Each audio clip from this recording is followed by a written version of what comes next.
Bonjour les amis, dans cette vidéo, nous allons voir 7 mensonges sur l'or.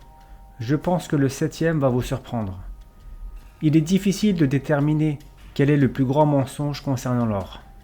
De nombreuses idées reçues sur l'or sont en réalité des mensonges.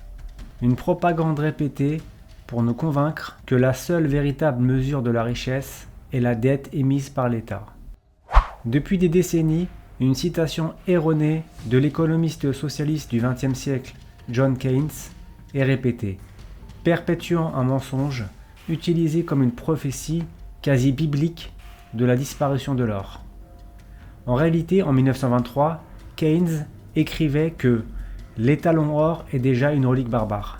Keynes, grand dépensier, prenait des lois pour démanteler le pouvoir restrictif de l'or sur les dépenses publiques.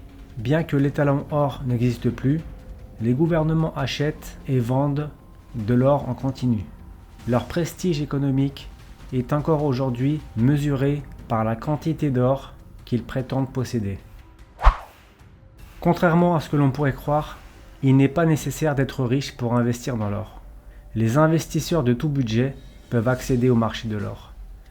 Les pièces d'or et lingotins sont disponibles dans des variétés allant d'une pièce d'une once coûtant actuellement 2400 € à des pièces de 1/20 d'once coûtant 163 €. Il y en a donc pour tous les budgets. Il est important de noter que plus votre pièce ou lingotin sera petit, plus la prime sera élevée. Les détracteurs de l'or physique affirment souvent que son achat est obsolète et qu'il existe d'autres moyens d'investir dans ce métal précieux tels que les ETF, les contrats à terme sur l'or ou les actions de sociétés minières. Cependant, tout ce qui brille n'est pas de l'or, et ces investissements liés à l'or comportent chacun leurs propres risques. En achetant un ETF, vous ne possédez pas réellement le métal physique, mais une version papier. Ainsi, si le détenteur du produit physique fait défaut ou n'a pas le produit, vous subirez des pertes. Les contrats à terme sur l'or nécessitent une expertise approfondie du marché de l'or et une gestion active de l'investissement, surtout en période d'instabilité. Ils ne conviennent donc pas à tout le monde. Quant aux actions minières, bien que leur prix suive en partie celui de l'or, elles peuvent être fortement influencées par des facteurs externes, tels que la réglementation locale ou nationale, problèmes de chaîne d'approvisionnement, concurrence, problèmes techniques ou mécaniques. Ainsi, si vous souhaitez investir dans l'or comme valeur refuge, l'achat de métaux précieux physiques reste la meilleure option pour ceux qui cherchent à éviter ces risques. L'histoire est parsemée d'exemples de monnaies papier qui se sont effondrées jusqu'à nos jours. Dans chaque cas, l'or et l'argent ont joué un rôle crucial pour restaurer la confiance en tant que monnaie acceptée et recherchée. En Asie, l'or et l'argent sont des monnaies courantes. Aux États-Unis, l'Utah et le Texas ont pris des mesures pour reconnaître l'or et l'argent comme monnaie légale. D'autres États, inquiets de l'impression monétaire de la Réserve fédérale et des dépenses inconsidérées de Washington, examinent également cette possibilité. Ce qui est vrai, c'est que l'or et l'argent sont utilisés comme monnaie depuis des millénaires, malgré le témoignage trompeur de Ben Bernanke devant le Congrès en 2011, affirmant que l'or n'est pas de la monnaie. L'histoire montre que chaque fois qu'une monnaie papier s'effondre, des systèmes de troc émergent. L'or et l'argent deviennent alors des moyens d'échange idéaux acceptés par la majorité, y compris les commerçants de biens et de services. De plus, l'or et l'argent sont facilement disponibles sous des formes fractionnées, ce qui les rend très pratiques. En cas d'effondrement de la monnaie, les prix actuels deviendraient insignifiants, car les prix en euros perdraient leur sens.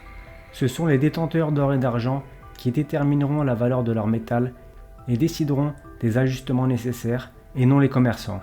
Celui qui possède l'or établit les règles. Ce mensonge est facile à réfuter, mais certaines personnes sont souvent étonnées d'apprendre que des utilisations pratiques de l'or ont été découvertes il y a 3000 ans. De nos jours, l'électronique, les ordinateurs, les téléphones portables, les GPS, la médecine, la dentisterie et l'exploration spatiale ne sont que quelques-unes des nombreuses applications modernes de l'or. Ce métal peut être étiré en fils de plusieurs kilomètres ou réduit en feuilles suffisamment fines pour être utilisé dans différents domaines. L'or est un excellent conducteur électrique. Il ne ternit pas, ne se corrode pas, réfléchit les rayons radioactifs et ultraviolets, et est utilisé dans le traitement des cancers. Oubliez donc la célèbre critique infondée de Warren Buffett, selon laquelle on extrait de l'or de la terre, puis on le fait fondre. On creuse un autre trou, on l'enterre à nouveau et on paie des gens pour le surveiller. Cela n'a aucun sens. Si un martien nous observait, il serait consterné. Ce qui est vrai, c'est que l'or a depuis longtemps gagné sa place comme symbole de richesse, de valeur et de durabilité. Autrefois, les alchimistes tentaient de plaire à leur roi en essayant de transformer le plomb et d'autres matériaux en or, souvent au péril de leur vie en cas d'échec. De nos jours, de l'or a déjà été créé dans des laboratoires nucléaires à l'aide d'accélérateurs de particules atomiques, mais à un coût exorbitant d'environ 10 000 $ par atome microscopique. Et cet or s'est révélé radioactif. Les pseudo-laboratoires des banques internationales sont bien plus rentables. Ils transforment régulièrement le papier en or, en vendant des créances sur l'or physique via des contrats à terme, des options et des fonds négociés en bourse. Inonder le marché avec de l'or papier est la méthode privilégiée pour faire baisser les prix de l'or et d'autres métaux comme l'argent. Cependant, cette manipulation prendra fin lorsque les banques ne pourront plus livrer le métal qu'elles ont vendu. Selon les experts, le ratio actuel entre les déclarations d'or papier et l'or réel est de 180 pour 1, ce qui signifie que chaque once d'or détenue par les banques a été vendue à 180 acheteurs différents. Les 7 plus gros mensonges sur l'or révèlent l'histoire sordide de gouvernements malhonnêtes et en faillite, soutenus par des médias complaisants et un système éducatif déficient. À en juger par la propagande anti-or constante et le faible pourcentage de Français possédant de l'or ou connaissant quelque chose à son sujet. Ces mensonges ont eu un impact considérable. Et vous, que pensez-vous de tous ces mensonges au sujet de l'or? Merci d'avoir suivi cette vidéo. N'hésitez pas à vous abonner si le contenu vous plaît. Merci et à bientôt.